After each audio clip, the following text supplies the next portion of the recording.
Buonasera amici e telespettatori, benvenuti ad un'altra puntata di Insieme Idee Persone. Siamo in diretta, sono le 21.00, trasmettiamo dagli studi di Canale Italia qui a Rubano in provincia di Padova. Oggi parliamo di politica nazionale, parliamo di europee e lo facciamo con i nostri graditissimi ospiti che vado subito a presentarvi. Andiamo al sodo perché il tempo è pochissimo. L'onorevole Silvia Covolo, candidata a consigliere del comune di Breganze, che è un paese in provincia di Vicenza, della Lega. Buonasera a tutti, grazie per l'invito.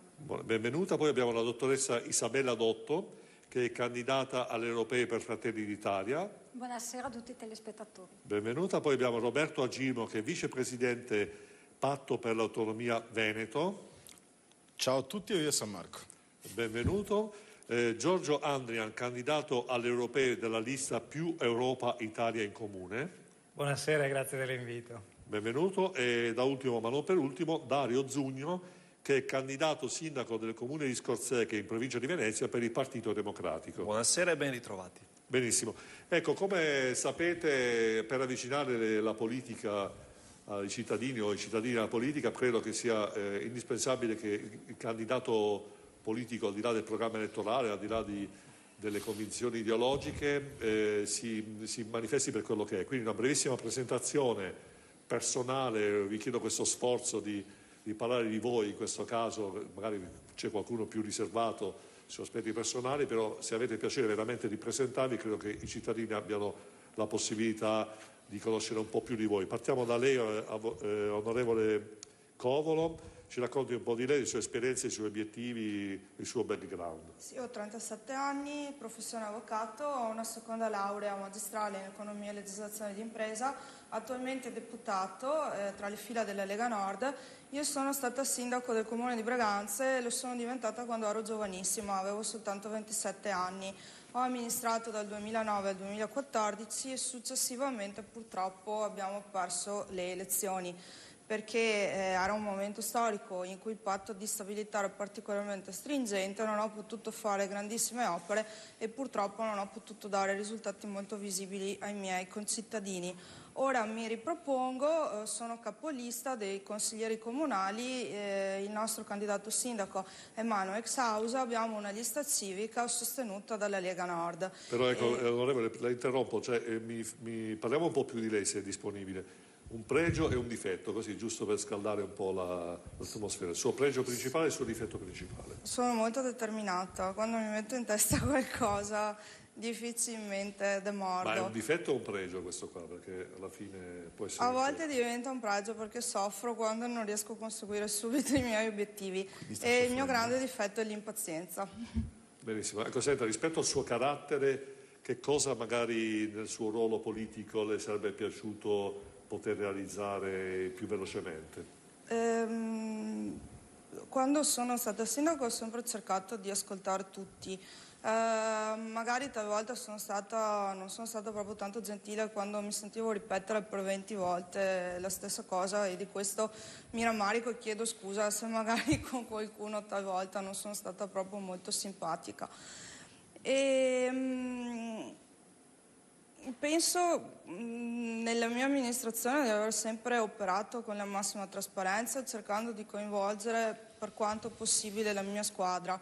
Non ho vissuto dei momenti facili perché dopo pochi mesi di mandato si è staccata una parte della mia maggioranza. Vorrei ricordare, io ero stata eletta con una lista di centrodestra e all'epoca erano PDL e Lega e onorevole, devo interrompere perché altrimenti il PDL si è staccato, per cui ho dovuto fare poi un accordo con un'altra lista. E sono stati anni molto gravosi. Avremo modo di parlare. Grazie. Isabella Dotto, 2 minuti anche per lei, si presenti lo sforzo, ecco, proprio così le dico 2 minuti solo per lei e di lei. Sono una donna di destra, una donna decisa, determinata, onesta e leale. Sono per me valori fondamentali. Sono anche una persona che sa accettare consigli, soprattutto se sono utili. Bene, ecco, se dovesse scegliere il motivo principale, una cosa a cui non rinuncerebbe mai, che cosa si sentirebbe di dire? Io non rinuncerò mai alla mia libertà, voglio essere libera di esprimere le mie opinioni e i miei pensieri e di agire come voglio, sempre entro i limiti naturalmente della correttezza. Benissimo. Ecco, allora proseguiamo, grazie Dotto. Bene, a Girmo, ovviamente lei non è candidato nel suo partito, quindi lei posso fare anche domande, possiamo parlare anche a lei, ma come mai i politici, in effetti, quando vengono qua da me hanno un po' di difficoltà a parlare di se stessi? Ma cos'è che non...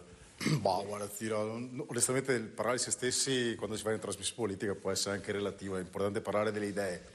Non spero che tu non chieda a me, tanto non sono candidato, per cui non c'è niente da raccontare. Se devo dire una cosa su di me, dico che sono un incazzato nero. È presente Jolly Dix qualche tempo fa su cos'era, Colorado, se non ricordo male, che diceva con gli occhiali scuri sono incazzato nero. E lo diceva con grinta e tenacia. Noi siamo incazzati neri. Io dico noi, ma penso di poter dire noi veneti siamo incazzati neri.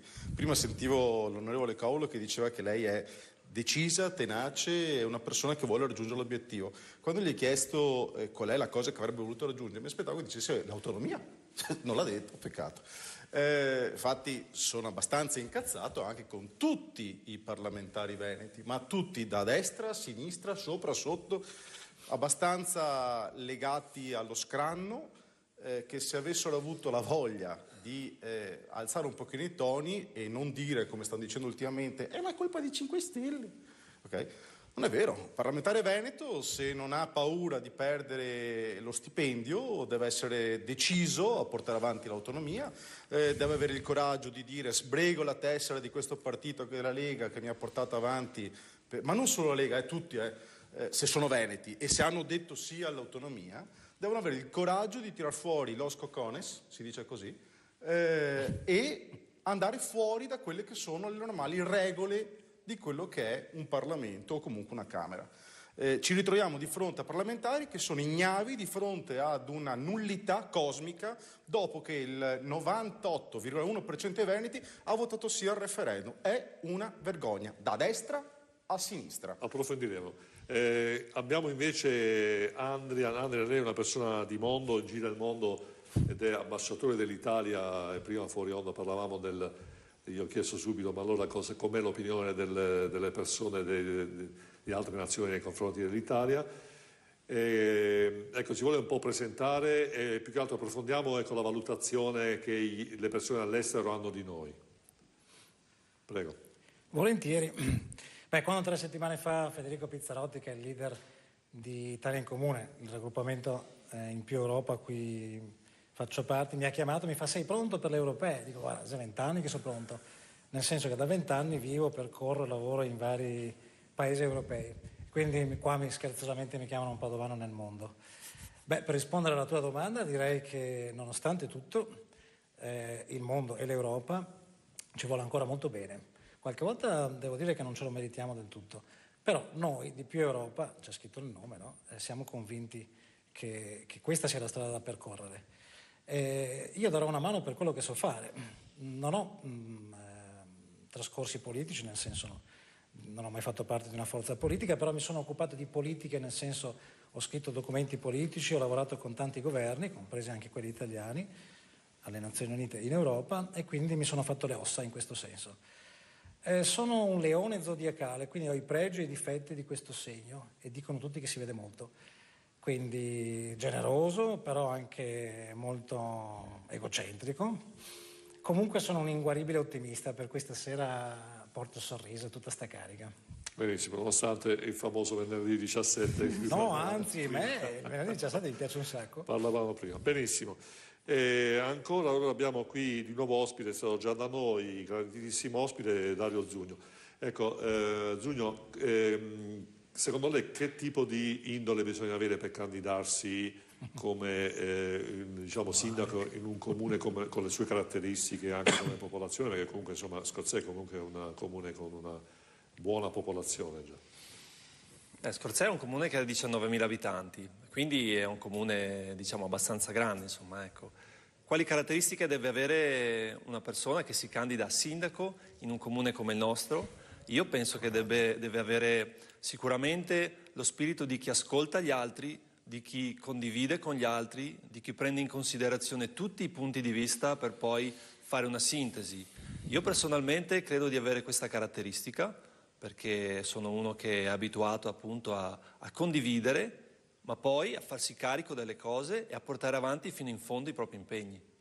Benissimo, penso che sia importante, perché credo che oggi il cittadino in generale ha bisogno di meno burocrazia e di più vicinanza delle istituzioni alle esigenze del cittadino, altrimenti se non facciamo questo processo, se non creiamo questo percorso, credo che la frattura con i cittadini rispetto alla politica sia inevitabile. Invece credo che una politica che si avvicini al cittadino sia una politica assolutamente da condividere. Bene, ecco, abbiamo fatto questo primo giro con i nostri ospiti, adesso prego il nostro regista Eros di mandare avanti la pubblicità.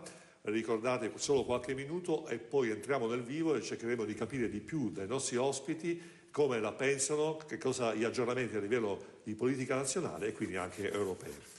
Alla prossima.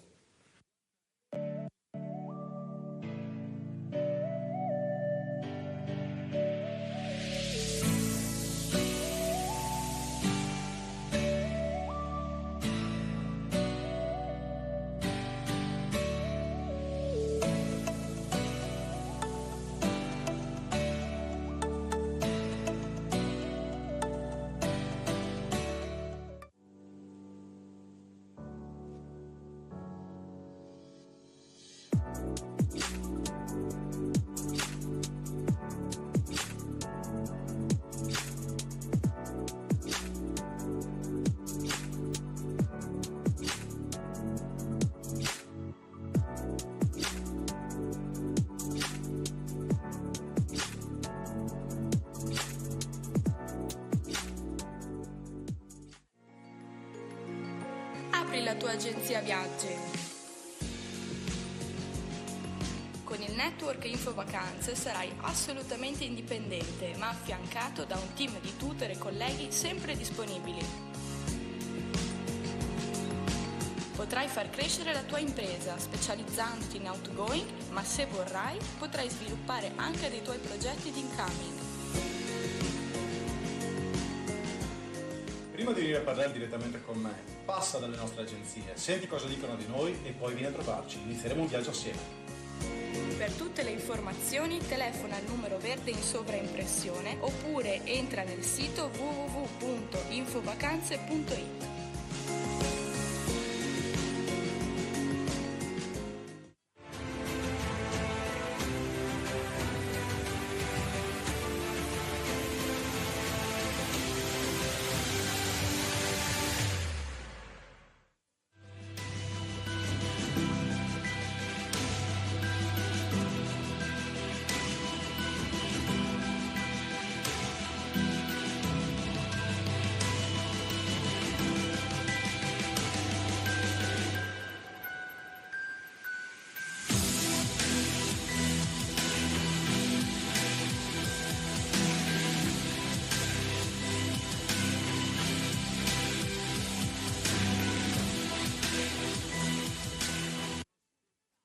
Bentornati, siamo ancora in diretta, sono le 21:14. Onorevole Covolo, Agirmo le ha dato così, l'ha un po' punzecchiato indirettamente sul discorso dell'autonomia. Che dire?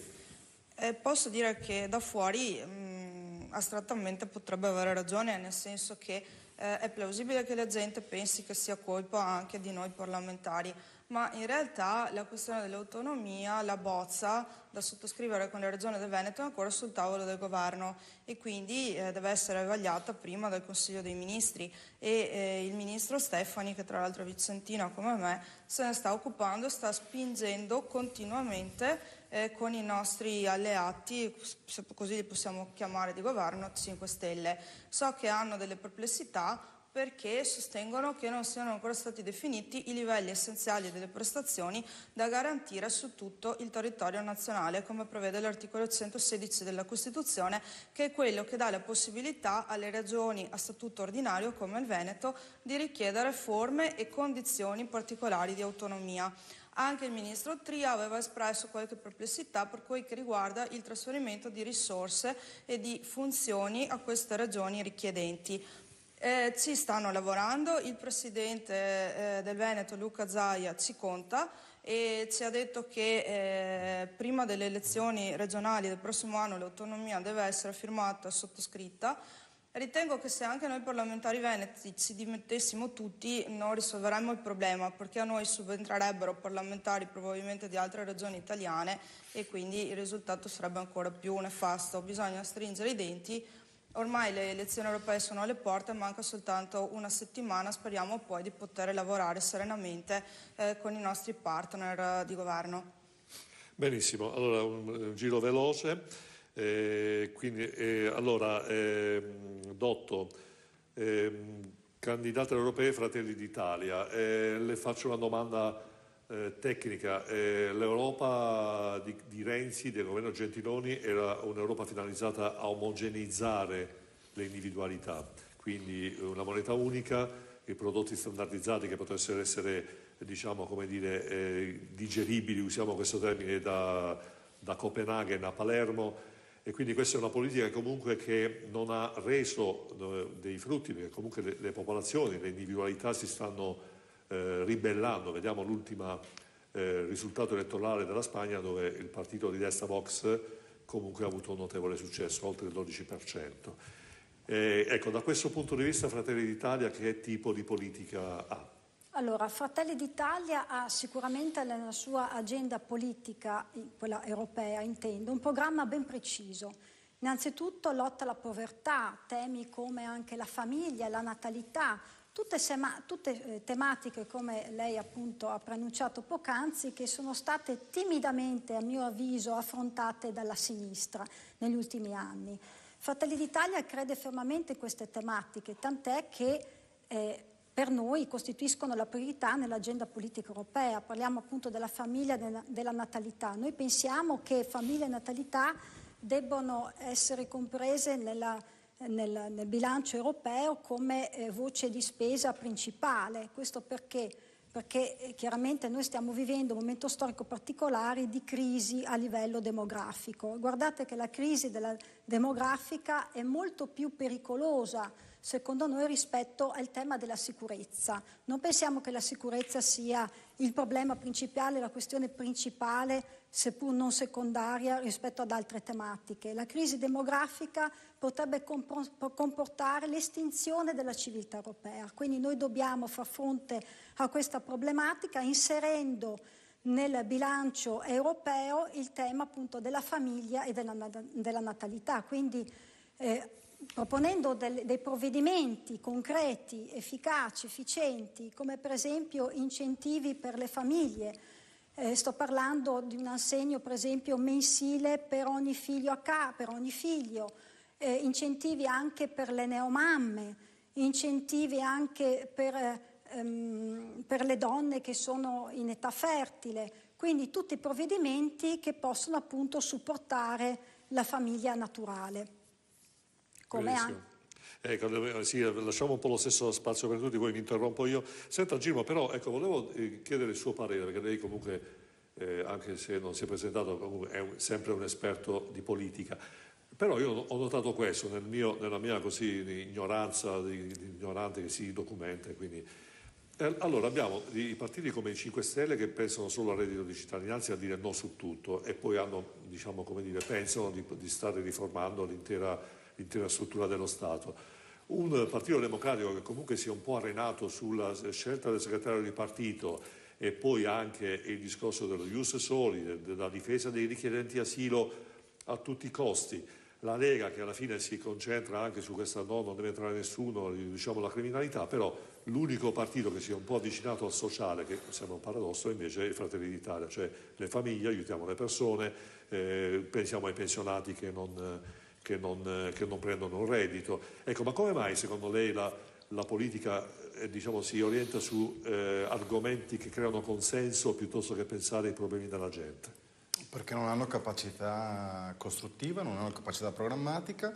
Siamo in balia di un governo che è, come si diceva, astratto, nel senso che stanno cercando di fare una politica su base assistenzialistica quando l'Italia avrebbe bisogno di una politica di tutt'altro tipo. Una politica legata alla produzione, perché è la produzione che crea il fatturato, è la produzione che crea tutto quello che può portare avanti uno Stato.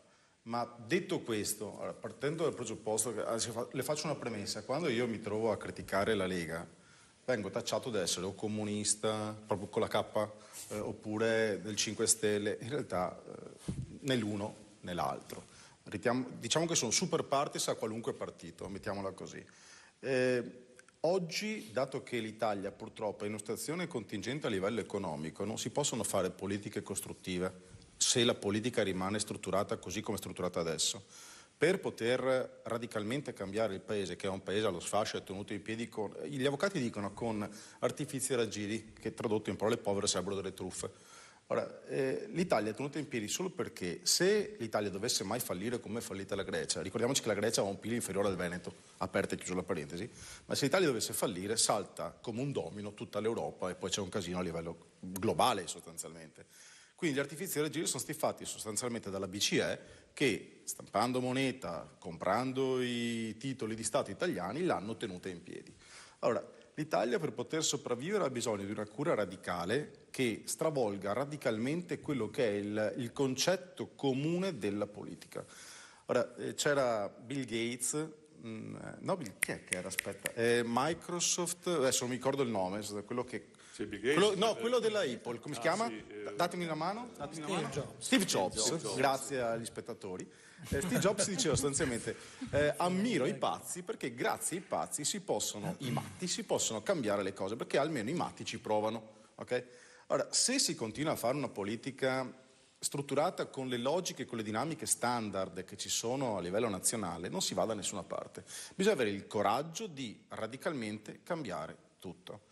Ed è tra i progetti che stiamo portando avanti su base nazionale con tutta una serie di altri movimenti nazionali che si stanno allineando a questo progetto. Dopo ne parliamo magari. Ne parleremo. Giorgio Andrian, ecco, prego la regia di far vedere in successione 4-5 secondi i 2 post che ho trovato su Facebook. Ecco, volevo un po' sapere, Andrian, la sua opinione, perché abbiamo un primo post della Lega che dice, ecco, prego Eros di mandarlo, no, l'altro, ecco, mandiamo l'altro Eros, il primo post della Lega che dice, no, questo qua non è neanche questo, un primo post della Lega che dice questo è questa persona non ci sarà, eccolo qui finalmente, questa persona non ci sarà sabato che c'è la famosa riunione della Lega a Milano. Quindi si vede chiaramente la leader dei più Europa, lei non ci sarà. La risposta della Lega, ecco, mettiamo il secondo post Eros, la risposta della Europa più è stata invece abbastanza perentoria: la sua campagna la paghi tu, solo 17 giorni al Ministero, poi sotto un elenco di cose che questo non fa e così, non entro nei dettagli. Ma secondo lei perché si deve arrivare a questo livello, Andrea, così un po' effimero, usiamo questo termine per non dire altro della politica, perché ci si disinteressa dei problemi da risolvere? È una distrazione, è un peccato che ci sia stato anche in questo caso questo scivolone, perché l'attenzione dovrebbe stare invece proprio su come farlo funzionare questo paese. Prima raccontavo della mia esperienza in giro per l'Europa. Avete visto tutti, la fregata non è l'Europa, tantomeno l'euro. Tutti gli altri si sono rimessi in moto. Noi siamo rimasti bloccati, per usare un termine elegante, perché ci stiamo scontrando su queste questioni che sono delle questioni finte in realtà e non ci confrontiamo con le cose importanti. Non abbiamo scelto o non sappiamo scegliere come far partire questo paese. Adesso mi viene in mente il turismo, visto che ne parlavamo prima fuori onda, no? La Regione Veneto, tra l'altro, è il primo incoming d'Italia. Vogliamo lavorare su queste cose qua? No, è tutto molto da fare, non basta che arrivi tanta gente. Ecco, allora, noi di più Europa, il più significa non va bene tutto, ma puntiamo sulle cose che devono migliorare e su cui dobbiamo veramente realizzare la differenza. Il mondo, l'Europa la guarda per alcune cose, il turismo è una, la cultura è un'altra. Allora dovremmo impegnarci, e noi lo stiamo facendo, per far ripartire il paese su queste cose qui, e quindi più Italia per più Europa. Benissimo. Allora, Zugno, il candidato sindaco, che tipo di programma ha portato avanti? Cioè, che cosa le piacerebbe realizzare effettivamente, al di là dei programmi che comunque è chiaro che prevedono un orizzonte temporale diciamo, ampio inevitabilmente, però che cosa ha in cuore lei per Scorsese? Perché questo penso che sia anche un messaggio molto forte da dare ai suoi concittadini. Sì, un programma elettorale alle elezioni amministrative sapete che comprende vari temi, dalla viabilità all'urbanistica al sociale, però c'è una cosa che forse viene prima di tutto e su cui noi puntiamo molto, che è la partecipazione. Quello che noi vogliamo, che ci proponiamo di fare nei prossimi 5 anni, è di coinvolgere i cittadini nelle scelte che farà l'amministrazione comunale e di coinvolgere cittadini e associazioni nella gestione della cosa pubblica. Questo è un punto molto fondamentale, perché voi dovete sapere che nel mio comune questa campagna elettorale è partita anche un po' in sordina, proprio perché i cittadini erano lontani dalla politica comunale e soprattutto i giovani sono una categoria di persone che vanno assolutamente coinvolte. Ecco, noi nel nostro programma abbiamo messo vari punti su questi temi. Dobbiamo cercare di dare maggiori spazi pubblici ai giovani perché creino le proprie iniziative e si realizzino all'interno della comunità.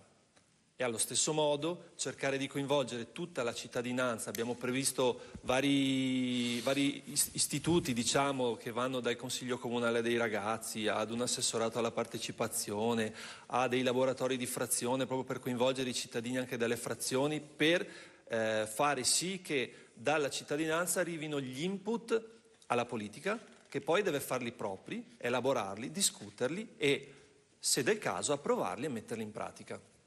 Benissimo, ecco, torniamo adesso allora dobbiamo rispettare la par condicio, quindi un po' lo stesso tempo per tutti. Onorevole Covolo, in sostanza poi lei ha avuto, come dicevo, un callback, cioè un ritorno, ancora si vuole candidare come consigliere del comune di Breganze, ma come mai? Cioè, come mai questo percorso? Non vuole lasciare la Camera dei Deputati? No, assolutamente no, io lo vedo come un completamento del mio percorso politico. Io nasco dal comune, la mia prima esperienza politica è stata, come vi ho detto prima, come sindaco del comune di Braganza, ero giovanissima e forse ora potrei vivere questa esperienza con un po' più di maturità, forte anche del fatto che ora sono alla Camera e quindi mi potrò fare portavoce di tutte le istanze del mio territorio a Roma. Io sono in Commissione Finanze, all'epoca sono stata assessore al bilancio e quindi conosco abbastanza bene la contabilità dei comuni. Il mio grande obiettivo sarebbe quello di rivedere un pochino i meccanismi del Fondo di solidarietà comunale, nel quale confluiscono tutte le entrate dell'IMU dei comuni che poi vengono redistribuite a livello nazionale secondo meccanismi perequativi e solidaristici. Io vorrei che ogni comune potesse spendere le risorse che introita dai propri cittadini, in modo anche da rendere conto di come vengono impiegate, da dare un risultato visibile a chi corrisponde i tributi e quindi a chi subisce il carico e la pressione fiscale. È un po' questo il concetto di autonomia, no? Penso che si parli di autonomia regionale, ma che occorra anche concentrare l'attenzione sull'autonomia degli enti locali. E quindi per me è un pochino un ritorno a casa, anche se ho sempre partecipato alla vita amministrativa del comune perché sono stata consigliere comunale di minoranza. Sono molto affezionata al mio territorio e ai miei cittadini e quindi spero che la lista supportata dalla Lega, la mia lista, possa vincere le elezioni e che io possa magari dare un contributo anche all'interno della Giunta. Benissimo. Ecco, senta, dottore, prima parlavamo, è venuto fuori un po' il discorso di un'Europa, perché io ho fatto prima la battuta fuori onda, in sostanza la lista più Europa, però diciamo il sillogismo ci può stare, meno Italia, però in effetti è stato, vabbè, io mi occupo di comunicazione, quindi sicuramente era un termine provocatorio, però sicuramente ci troviamo in una condizione in cui comunque l'Europa attuale è un'Europa che ha poco tutelato le individualità. Parliamo per esempio di quello che è successo a Belluno nell'ottobre dell'anno scorso, come un evento che ha lasciato l'Europa completamente indifferente. Io credo che questo sia giusto, è un'Europa di nazioni, ma non in cui comunque le personalità, le nazioni, le individualità, le caratteristiche personali identitarie si annullino, ma invece vengono salvaguardate dopo. Sì, infatti, uno dei punti fondamentali del programma di Fratelli d'Italia è proprio questo. Allora, noi abbiamo di fronte in questo momento una Unione Europea costituita da tecnocrati, da burocrati e da lobbisti. Bruxelles è la capitale dei lobbisti. Noi vogliamo andare in Europa per cambiarla questa Europa, vogliamo realizzare questo passaggio da una Unione Europea ad una confederazione di stati sovrani, liberi, assolutamente liberi di comunque cooperare tra di loro nell'affrontare problematiche, tematiche che si devono affrontare evidentemente assieme a tutti gli altri paesi europei, che riguardano in principalità il tema della sicurezza, il tema dell'immigrazione incontrollata, il tema della politica estera e via dicendo, però dando comunque la possibilità ad ogni Stato di autodeterminarsi come meglio crede per quanto riguarda nelle proprie scelte appunto nazionali, interne. E per quanto riguarda l'Europa, altro punto fondamentale, come dicevo prima, è la lotta alla povertà. Oggi in Italia questo governo ha varato un provvedimento che è il cosiddetto reddito di cittadinanza, voluto in principalità come provvedimento dai 5 Stelle. Io ritengo che questo provvedimento non sia un provvedimento contro la povertà, perché questo provvedimento non è a favore dei bisognosi. Purtroppo il reddito di cittadinanza, la cosiddetta paghetta di Stato, questa io la definisco, così io la denomino, viene riconosciuta, viene attribuita addirittura a chi ha subito una condanna, a chi ha una fedina penale non perfettamente pulita, per esempio a un stupratore, a un pedofilo, a uno spacciatore. Quindi questa è una misura che assolutamente non risponde a quello che era l'intento iniziale evidentemente del governo, quello cioè di andare incontro ai bisognosi. Quindi è tutt'altro piuttosto che una misura contro la povertà. Quindi lei vuol dire che è una manovra, diciamo, come dire, di propaganda, di consenso, mi vuole dire in un certo senso? Il problema è questo: noi abbiamo 5 Stelle e Lega che sono uniti da un contratto. Il contratto è un accordo che si basa su un principio del dare e avere. Io do a te se tu dai qualcosa a me.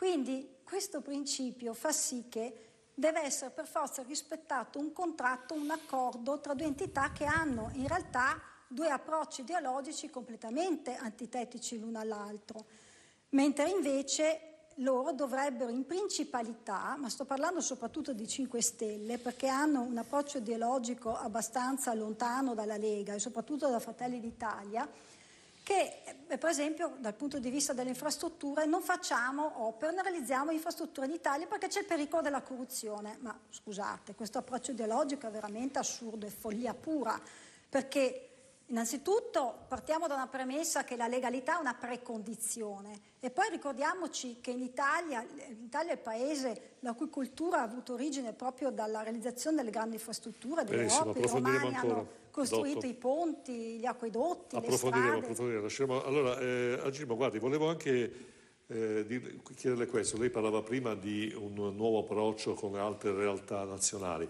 Ecco, chiedo ad Eros di mettere in onda la locandina. Ecco, so che voi domani farete una cosa molto importante. Vabbè, ci saremo anche noi con la nostra trasmissione. Ci vuole un po' raccontare, cioè si sta muovendo qualcosa anche nelle altre regioni, come funziona? Allora, facciamo premessa, qualcuno sicuramente si ricorderà una frase celebre detta da un personaggio famosissimo: prima ti ignorano, poi ti deridono, poi ti combattono, poi vinci. Chi l'ha detta? Gandhi. Allora, noi in questo momento stiamo facendo un percorso molto particolare. Patto per l'Autonomia Veneto ha già formato un assieme, un gruppo con Patto Autonomia Friuli, ma nell'arco di questi mesi di grande lavoro sotto banco abbiamo fatto una serie di riunioni ed incontri con moltissimi movimenti autonomisti, federalisti, indipendentisti su base nazionale. Domani saremo a Marcon, alle 14:45 inizia un convegno dove saranno presenti molti di questi esponenti politici, di questi gruppi, perché vogliamo cercare, proprio con la logica del dal piccolo ti deridono, di portare avanti un progetto completamente diverso.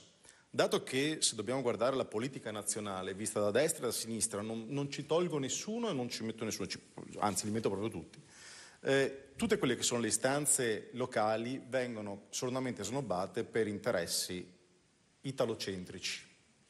Purtroppo una volta che qualcuno si siede in quegli scranni è troppo ammagliato da ciò che è quello scranno e non pensa più da dove arriva. Sentivo adesso parlare l'esponente di Fratelli d'Italia che ha detto una parola bellissima: autogoverno, perché vogliamo che i paesi si autogovernino. Vorrei sapere cosa pensa la stessa esponente quando proprio di autogoverno si parla e ad esempio in Catalogna esponenti che hanno fatto un referendum democratico sono stati bastonati a sangue e ci sono 10 esponenti politici che non hanno fatto niente a livello di aggressione, eccetera, ma hanno fatto soltanto sviluppare un referendum che dovrebbe essere il summa della democrazia, sono in carcere da 1 anno e mezzo in attesa di processo. Io vorrei sapere l'esponente di Fratelli d'Italia, ma a questo punto anche di tutti gli altri movimenti, cosa pensano di questa situazione. E stiamo parlando di autogoverno. Ricordo poi, per dare un assist all'esponente della Lega, che nel contratto di governo, tra le altre cose, ci sono, a prescindere dall'autonomia, che non arriva. E quindi non continuiamo a dare la colpa ai 5 Stelle, alzate il culo e andate a protestare, fate azioni eclatanti. Per adesso state ugolando, ok? Mentre per quanto riguarda il discorso invece molto più pratico, nel contratto di governo ci sarebbe anche la democrazia diretta voluta dai 5 Stelle. Ma accidenti, e ho usato il termine accidenti, 98,1% dei veneti che hanno votato un referendum non è democrazia diretta? Il 98,1% sul 62% degli aventi diritto al voto. Vuol dire maggioranza assoluta, è democrazia diretta. Allora, se ci fosse qui un esponente 5 Stelle, che quando li vedo dicono ma io sono per l'autonomia. Sì, grazie, perché sei in Veneto pure di perdere i voti. Purtroppo, quando gli stipendi sono interessanti, la gente dimentica da dove arriva e gli ideali se li mette sotto i tacchi. Prima qualcuno ha detto dobbiamo stringere i denti, mi sa che i veneti stanno stringendo qualcos'altro in questo momento. Bene, rispettiamo poi magari se qualcuno avrà piacere di rispondere nel suo spazio. Andrian, ha piacere di rispondere alla domanda di Agirmo, ecco, più Europa come si pone nei confronti dell'autonomia?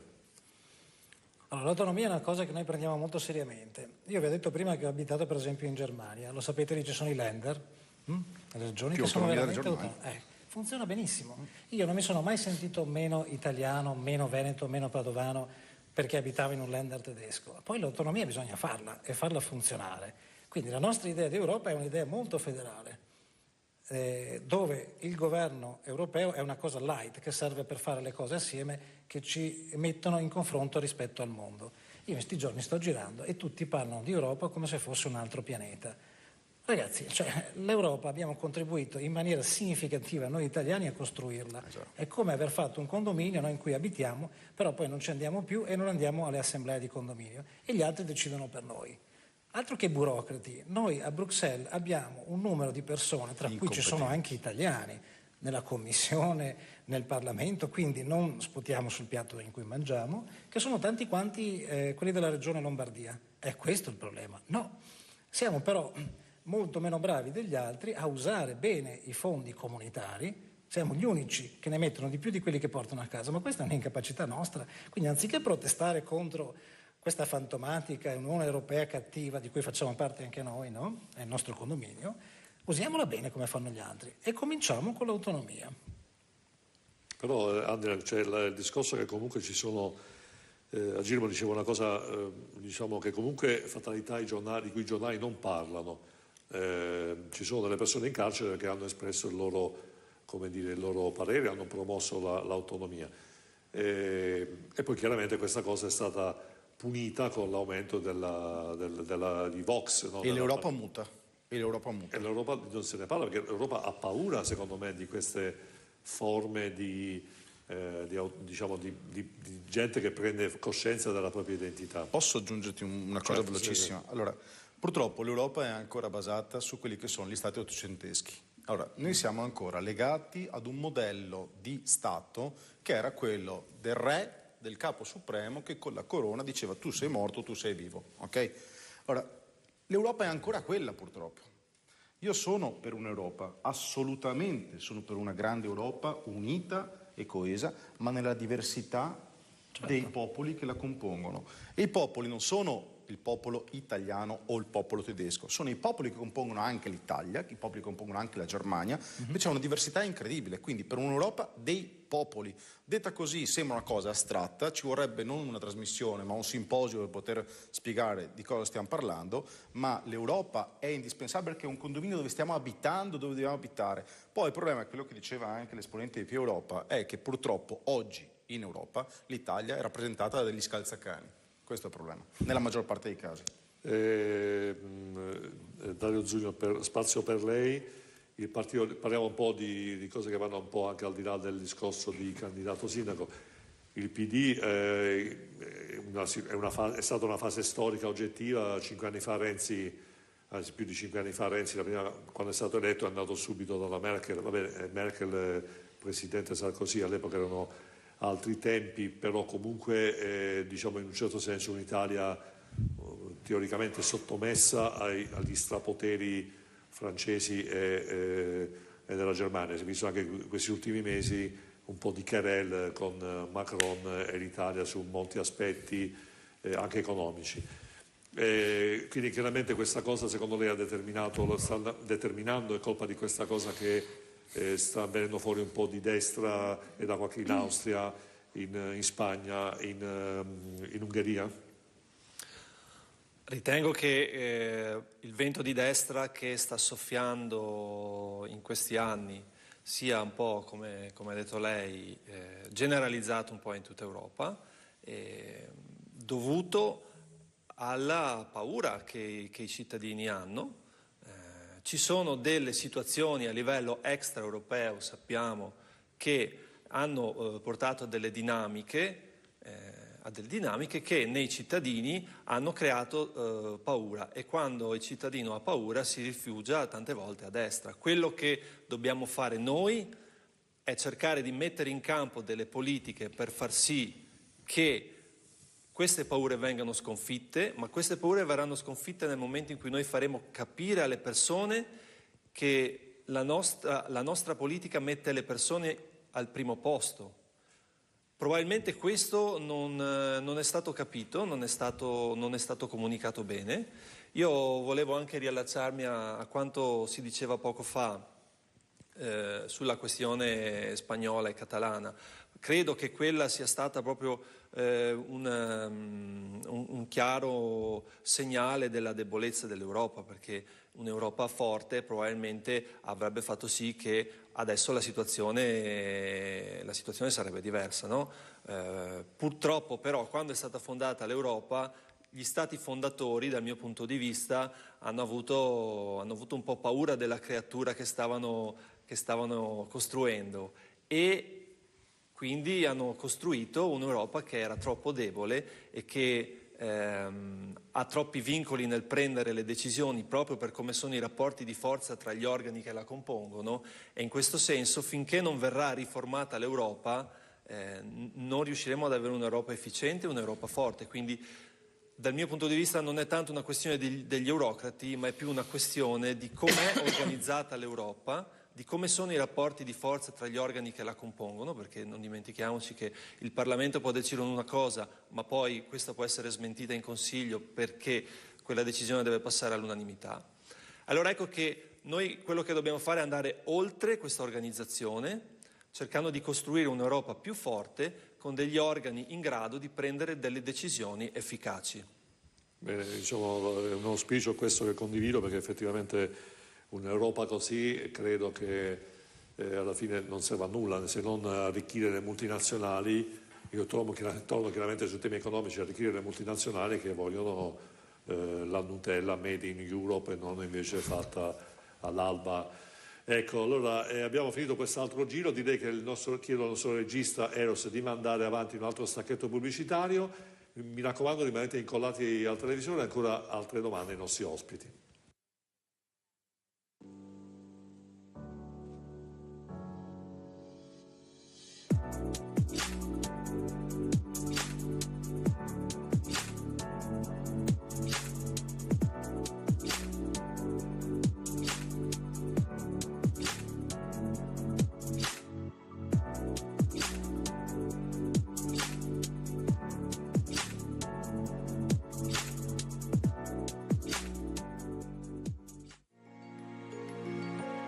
la tua agenzia viaggi.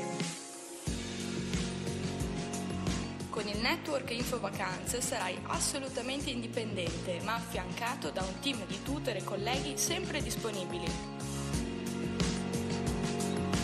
Potrai far crescere la tua impresa specializzandoti in outgoing, ma se vorrai potrai sviluppare anche dei tuoi progetti di incoming. Prima di venire a parlare direttamente con me, passa dalle nostre agenzie, senti cosa dicono di noi e poi vieni a trovarci. Inizieremo un viaggio assieme. Per tutte le informazioni telefona il numero verde in sovraimpressione oppure entra nel sito www.infovacanze.it.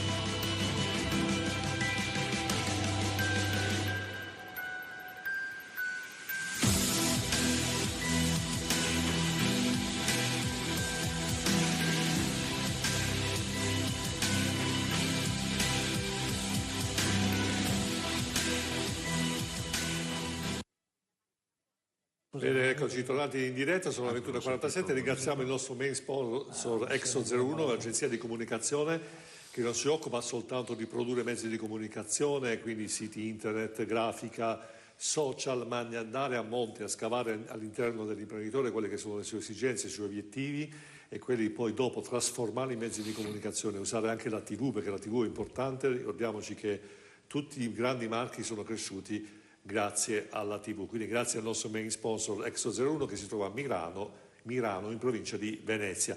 Bene, ecco, adesso torniamo velocemente negli ultimi 10 minuti.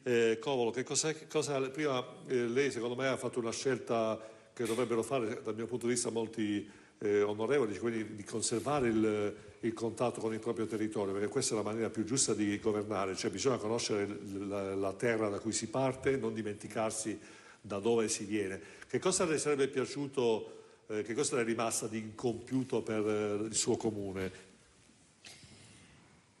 Non avendo potuto completare soltanto un mandato, ho lasciato incompiute molte cose, o meglio, durante quegli anni ho accantonato molte risorse proprio perché per il patto di stabilità non potevo spenderle. E ho accumulato un tesoretto che poi è stato impiegato dall'amministrazione che mi ha succeduta per fare opere. Io vorrei, per questo mandato, se avremo la fortuna di ritornare in carica, di essere eletti, programmare gli investimenti in modo da diluire l'utilizzo delle risorse nel tempo, non lasciare debiti alle amministrazioni future, ma poter compiere qualche opera importante per il nostro Paese. Abbiamo messo nel programma elettorale, ad esempio, uno studio di fattibilità per una piscina, che è un'infrastruttura sportiva che manca a Breganze. E vorrei anche precisare una cosa, prima mi sono dimenticata: qualora dovessi entrare in giunta e svolgere il ruolo di assessore, se il sindaco mi sceglierà, non percepirò alcuna indennità, perché percepiamo un'indennità unica essendo già parlamentare, non andrò a gravare sulle casse del comune, per cui i cittadini potranno avere un risparmio e tutte le risorse che non vengono impiegate a tal fine potranno essere destinate al sociale e alle prestazioni che servono ai cittadini. Benissimo. Ecco, Dotto, abbiamo parlato di partito, in particolare del PD, che si è molto orientato diciamo allo ius soli e al discorso dei richiedenti asilo. Ecco, invece la posizione di Fratelli d'Italia è un po' all'antitesi, cioè, quindi prima gli italiani, anche se è una frase già usata dalla Lega, però sicuramente dare priorità alle esigenze dei cittadini italiani che purtroppo certe volte non riescono neanche loro ad arrivare a fine mese. Ma non era prima il Nord quello della Lega? Ah, avevo sbagliato una volta, scusa. Era prima il Nord una volta la Lega, adesso non lo so. Sono rimasto un po' indietro. Dotto, prego. Sì. Effettivamente Fratelli d'Italia ne è ben precisa per quanto riguarda il tema dell'immigrazione incontrollata, per quanto riguarda il tema dello ius soli. Innanzitutto no, a una cittadinanza, a automatismo, diciamo, perché di questo si tratta e questo non lo accettiamo, non lo vogliamo. Per quanto riguarda il tema dell'immigrazione controllata, questa è purtroppo una questione, quella della sicurezza, che non ha trovato ancora una soluzione ad oggi definitiva. Bene ha fatto sicuramente Salvini ad assumere il provvedimento di chiusura dei porti, però purtroppo questa è stata una soluzione sostanzialmente temporanea. Noi dobbiamo giungere ad una soluzione definitiva del problema della sicurezza e dell'immigrazione incontrollata nel nostro Paese. La soluzione definitiva la puoi trovare solo in Europa e modificando i contenuti dei trattati. Questa è la soluzione definitiva al problema dell'immigrazione controllata. Per troppi anni abbiamo avuto lo strapotere dell'arroganza della Francia e della Germania che hanno comandato in Europa, e lo scopo principale di Fratelli d'Italia è proprio quello di andare in Europa, come dicevo prima, per far sentire la propria voce, per pretendere di trovare delle soluzioni, cooperando con tutti gli altri appunto paesi d'Europa, soluzioni che possono essere definitive e solutorie. Benissimo, non ho capito cosa voleva dire Agirmo sul discorso Nord. È birichino lei, signor conduttore? No, perché sennò perché i telespettatori sennò non capiscono. No, allora ho fatto una battuta. Lei fa marketing e comunicazione, un po' ne faccio anche io, no? E prima si parlava che la Lega stava usando lo slogan "Prima l'Italia". Mi ricordo che la Lega, lo ricordo a chi ha qualche anno di meno, la Lega è nata come fusione dei movimenti indipendentisti, autonomisti, federalisti del nord Italia, con la vecchia Liga Veneta, eccetera, eccetera. Poi la Lega con Bossi era diventata il paladino del nord, addirittura ha inventato la Padania, perché l'ha inventata la Padania, no? E quindi mi ricordo ancora i cartelloni con Salvini prima al nord, poi mi ricordo i cartelloni di Zaia che diceva indipendenza del Veneto, e oggi siamo a Prima l'Italia. E mi sono sbagliato a livello temporale, ho avuto un flashback semplicissimo, ma così un déjà vu. Quindi lei vuole dire che l'area di Roma influenza? No, diciamo che Salvini, ma non lo so, io credo stia facendo male i conti, nel senso che poi mi secca parlare sempre male della Lega, è che veramente mi sta qua. E Salvini credo stia facendo male i conti, spero stia facendo male i conti, nel senso che per andare a raccattare un po' di voti al sud sta svendendo quello che era il suo bacino di voti. Ha dimenticato il Veneto in primis, però non ne voglio fare una questione di puro Veneto, anche perché con le iniziative che stiamo portando avanti noi non guardiamo solo agli interessi del Veneto come potrebbe essere un duro e puro della politica indipendentista, ma cerchiamo di trovare una soluzione che possa essere a 360 gradi per lo sviluppo di una politica diversa su base nazionale. Il fatto di dare spazio, voce e collaborazione, coesione tra movimenti di tutta Italia che comunque agognino a quello che è il vero autogoverno, non l'autogoverno pacco raccontato così giusto per raccontarlo, il vero autogoverno. C'è la possibilità di poter effettivamente dare una scossa in questo momento. Noi siamo convinti che in un momento come questo, dove il voto è talmente fluido, non si sa bene la gente cosa pensi, cosa farà, io credo che un momento di fluidità di voto come c'è adesso è stato visto soltanto all'epoca dello disfacimento della Prima Repubblica, quando Berlusconi è sceso in campo e ha detto ok, qua che pensi mi, e lì oggettivamente il personaggio bravo a livello mediatico e con la forza delle televisioni ha fatto qualcosa. Però devo fare una domanda cattivella a Girmo, se mi permette. Ma non lo so qua. Visto che lei non è in par condicio, le posso fare un po' qualche domanda in più. Ma questa frammentazione dei partiti indipendentisti, che poi ha portato recentemente alla nascita di un'aggregazione di cui francamente io ho sempre timore di queste aggregazioni, certo. Personalmente, quando tutti non mi piace pensare come una cosa che sia per forza una soluzione positiva. Però ecco, tu stai riferendoti al Partito dei Veneti che è nato... Sì, ecco, adesso non mi ricordo il nome e non voglio fare neanche pubblicità, però no, nel senso non mi ricordo veramente il nome. Non siamo la stessa cosa, cioè nel senso neanche concettualmente siamo la stessa cosa. Mentre il Partito dei Veneti guarda solo e esclusivamente in casa Veneto, noi abbiamo una visione più ampia. Guarda, uso la cartellina qua, giusto, però scusatemi, ma se non ho questi per me sono cieco. Domani alle 14.30 a Marcon presso l'Anthony Palace Hotel, Pubblicità Progresso, ci saranno dico soltanto i movimenti: l'Unione Valdôtaine, Pro Lombardia Indipendenza, l'autonomia Piemonte, il Sud Tirolo e Westpartein, l'autonomia Friuli Venezia Giulia, quindi ci sono una serie di altri personaggi costituzionalisti, economisti, eccetera, eccetera, c'è il Comitato Libertà Toscana, quindi ci sono tutta una serie di personaggi, tra i quali poi c'erano anche ospiti, un'amica del candidato sindaco, la Simonetta Rubinato, non vedo l'ora che stracci la testa del PD per poter dare finalmente voce al suo Veneto Vivo, che è un bel movimento che sta facendo cose interessanti, e ci sarà anche Maurizio Conte, che in questo momento è apparentato. Quindi una cosa diversa. Siamo aperti a 360 gradi a tutti coloro i quali non sono partiti nazionali. Benissimo. Ecco, allora, sempre abbiamo gli ultimi 5 minuti. Andrian, come sta procedendo la sua campagna elettorale? Con toni magari non accesi come quello dello scontro con Più Europa, con Salvini, spero. No. Io mi sto divertendo nel senso positivo, perché senza un po' di energia positiva non si fa nessuna campagna elettorale. Pancia a terra, naturalmente non perdiamo... No, lo dice anche Zaia, ti prego. No. Che cosa? No, pancia a terra, è lo slogan di Zaia, cambialo. Cambiamo. No, bisogna cambiarlo perché allora, lo sto facendo con il tandem. Oh, grazie. Dai. Vado in tandem, c'è un vecchio tandem che ho brandizzato, è blu, ci ho messo le stelle dell'Europa e va fortissimo, lo vedete in giro, quindi questa è la mia tecnica. Lo fa per la linea, lo fa, di la verità che fuori E così anche brucio, esatto. Quindi la campagna elettorale serve anche per dimagrire. Ma cosa sente a livello di reazione da parte dei cittadini quando si confronta con loro? Che tipo di Europa vogliono secondo lei? Quando se ne parla finalmente capiscono che c'è bisogno di più Europa. Il problema è che non se ne parla e quindi noi ne parliamo il più possibile. In effetti parliamo solo di carriere nazionali. Esatto, le europee in salsa locale, no, non sono europee, è un'altra roba. Quindi noi parliamo di questo e la gente ne ha bisogno, bisognerebbe parlarne tanto di più. Lo so, sono d'accordo con lei, perché i temi politici europei alla fine dovrebbero essere la base. Sono anche i nostri, e torniamo al discorso del condominio. Del condominio, è il nostro, ci viviamo tutti assieme, su dai. Bene, Zugno, invece cosa chiedono i cittadini di Scorsese? Cioè quando lei va in giro, perché so che lei comunque è uno iperattivo e mi ha detto che anche lei si mantiene in forma con questa campagna elettorale, ma cosa le chiedono? Cioè, di cosa ha bisogno oggi il cittadino? Perché poi il cittadino è proprio la base.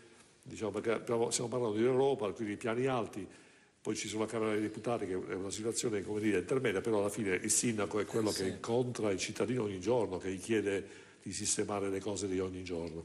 Che cosa le chiedono i cittadini? Noi abbiamo fatto proprio una campagna che è partita dall'ascolto, tant'è che il candidato sindaco è stato scelto dopo che già avevamo fatto una serie di incontri in tutte le frazioni per recepire quali erano i bisogni dei cittadini, e in questi giorni stiamo proprio facendo altrettanti incontri nelle frazioni per presentare le proposte che noi abbiamo elaborato dopo aver appunto recepito gli input. Quindi stiamo già dando delle risposte ai nostri cittadini. Quali sono i bisogni? In un comune come il mio sicuramente in un comune come il mio sicuramente c'è un problema legato alla viabilità e molti cittadini ci chiedono di risolvere i nodi critici della rete viaria del comune, sia nelle frazioni che nel capoluogo, e questo è un tema importante anche perché poi è legato al tema ambientale e della qualità dell'aria. Sicuramente importante il tema dell'ambiente. Molti cittadini ci stanno chiedendo la riqualificazione dei parchi, per esempio, e sicuramente è importante il tema della scuola. Molti ci hanno chiesto che cosa vogliamo fare per la scuola, perché la nostra idea è quella di mantenere tutte le scuole elementari nelle frazioni, differenziando l'offerta didattica e formativa, e poi c'è una questione legata invece alla scuola del capoluogo. La scuola elementare ormai è vecchia, c'è già un progetto in realtà dell'amministrazione di farne una di nuova, ma per noi sarebbe importante fare un plesso unico mettendo assieme scuola elementare e scuola materna, perché da noi c'è una criticità importante, perché la scuola materna si trova vicino ad una strada molto trafficata dai mezzi pesanti, e lì vicino tra l'altro sorgerà un parcheggio da 120 camion. Pertanto è sicuramente è necessario risolvere quella situazione. Benissimo. Spostando da lì la scuola materna. Benissimo. Ecco, allora Girmo, lei mi prende lo stesso domani se le faccio qualche domanda un po' sagace. Lei venga e le saranno aperte le porte. Grazie, no, perché io sono curioso, veramente vengo con estremo interesse domani a condurre questo speciale di Insieme delle Persone, perché comunque dell'autonomia è giusto parlarne e dobbiamo riscoprire il senso di appartenenza. Voi sapete che il giovedì faccio questa trasmissione che è cominciata a gennaio, è stato veramente uno scoop, perché parliamo di autonomia identitaria, cioè riscopriamo i nostri valori, quelli più semplici, da come si cucinano le cose, la storia, le cose che ci rendono orgogliosi. Quindi scoprire l'identità di altre regioni penso che sia veramente un'opportunità di confronto importante. Quindi domani a Marcon ne parleremo senz'altro. Bene, siamo in chiusura, ringrazio i nostri gentilissimi ospiti con l'auspicio che i nostri telespettatori siano stati in grado di valutare le iniziative non solo del partito ma anche individuali di ognuno di loro. Ringrazio l'onorevole Silvia Covolo, che è candidato a consigliere del Comune di Breganze e in provincia di Vicenza per la Lega. Grazie mille a voi, buona serata, buona continuazione a tutti. Isabella Dotto, che è candidata alle europee per Fratelli d'Italia. Grazie mille per la squisita ospitalità e buonanotte a tutti. Roberto Agirmo, vicepresidente Patto per l'Autonomia Veneto. Sempre viva San Marco a tutti. Giorgio Andrian, candidato alle europee lista Più Europa Italia in Comune. Grazie, mi raccomando, più Europa. Dario Zugno è invece candidato sindaco di Scorzè, che è un paese in provincia di Venezia, per il Partito Democratico. Grazie, ormai manca poco più di una settimana e quindi posso dire buon fine campagna elettorale a tutti. Benissimo. Ballottaggio permettendo. Benissimo, ecco, io ringrazio i nostri ospiti, ringrazio specialmente di più, se mi è possibile, i nostri amici telespettatori, quelli che ci seguono su Facebook. Ecco, vi preghiamo veramente di dire la vostra sempre, di commentare, perché noi abbiamo bisogno anche delle vostre opinioni.